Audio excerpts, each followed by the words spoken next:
भगवान श्री कृष्ण की लीलाओं को तो सभी जानते हैं, लेकिन उनकी लीलाओं में जो रहस्य छिपे हैं उसकी जानकारी सभी को नहीं है। यह जानकारी है भी तो आज तक कारण कोई नहीं समझ पाया। भगवान श्री कृष्ण ने द्वापर युग में मनुष्य रूप में जन्म लिया था और सृष्टि के नियम के अनुसार इस रूप में उनकी मृत्यु भी तय थी। जब कोई मनुष्य देह त्यागता है तो देह त्यागने के बाद मनुष्य के हृदय की गति भी शांत हो जाती है।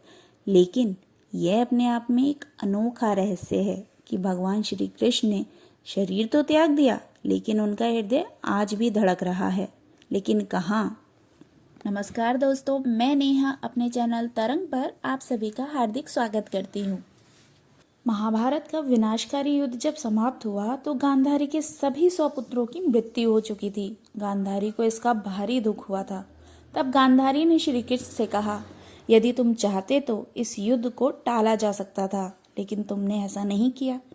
मैं इस कृत्य के लिए तुम्हें कभी माफ नहीं करूंगी। और क्रोधित गांधारी ने श्री कृष्ण को श्राप दे दिया कि जिस तरह से मेरे वंश का नाश हुआ है उसी प्रकार से तुम्हारा वंश भी आपस में लड़ते हुए नष्ट हो जाएगा। महाभारत का युद्ध समाप्त होने के 36 वर्ष बाद गांधारी के श्राप का असर आरंभ हो गया। सभी यादवों ने ऐसा पेय पदार्थ पी लिया जिससे वह एक दूसरे को मारने लगे। भगवान श्री कृष्ण समझ गए कि श्राप के पूरा होने का समय आ गया है।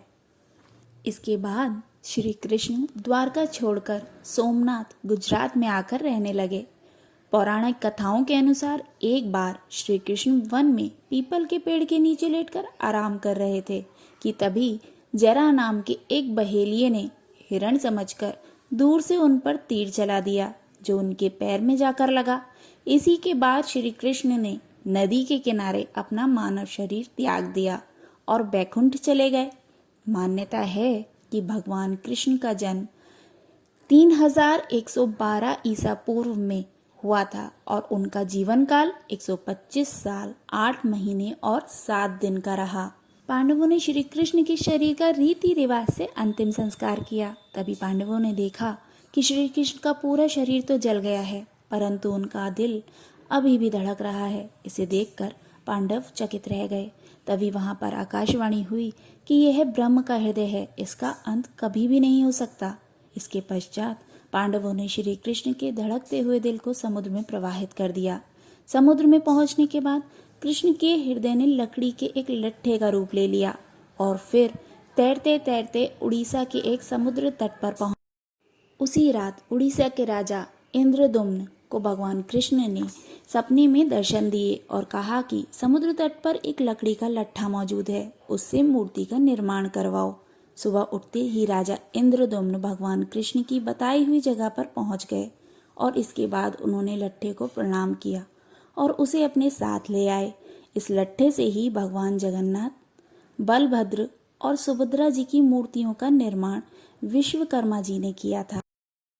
पुरी में स्थित भगवान जगन्नाथ की मूर्ति में आज भी भगवान कृष्ण का हृदय धड़कता है। जब हर 12 साल में भगवान जगन्नाथ की मूर्ति का आवरण बदला जाता है, उस समय पूरे मंदिर में अंधेरा कर दिया जाता है और जो पुजारी आवरण बदलते हैं उनकी आंखों पर पट्टी बांध दी जाती है। पुजारियों का कहना है कि भगवान की उस मूर्ति में कृष्ण भगवान का हृदय धड़क रहा है। उसमें से निकल रहे तेज को अगर कोई देख ले तो उसकी तुरंत मृत्यु हो जाती है। पुजारी बताते हैं कि भगवान की मूर्ति का आवरण बदलते समय उनको ऐसा आभास होता है कि मानो आवरण के अंदर खरगोश फुदक रहा हो। हालांकि हाथों पर भी कपड़ा बांधा होता है, तो साफ साफ कुछ पता नहीं चलता। तो दोस्तों, ये जानकारी आपको कैसी लगी? अपने व्यूज़ मेरे वीडियो के कमेंट सेक्शन में शेयर कीजिए, मेरे वीडियो को लाइक कीजिए, मेरे चैनल को सब्सक्राइब कीजिए और नेक्स्ट वीडियो के नोटिफिकेशंस आपको मिलते रहें, इसके लिए बेल आइकन के बटन को दबाना मत भूलिए। नमस्कार।